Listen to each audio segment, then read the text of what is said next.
Hey guys and gals, I'm The Terrain with Server.pro, and Mojang has recently released the first release candidate for 1.16.3. There were 2 bug fixes in this pre-release, but let's not waste any more time and get into the fixes.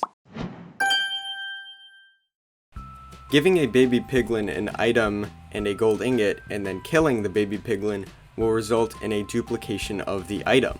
This is obviously a game-breaking bug, as players could easily generate thousands of gold ingots or items. However, this pre-release candidate has patched this bug, so players should no longer be able to duplicate any items. Nether mobs such as piglins, hoglins, and zoglins would sometimes have trouble pathfinding to players when attacking in previous versions. This release candidate has fixed this issue, so nether mobs should now easily be able to find you. And those are the 2 bugs that have been fixed in this pre-release. I believe that 1.16.3 will be a very minor update that fixes some bugs, but hopefully it releases very soon.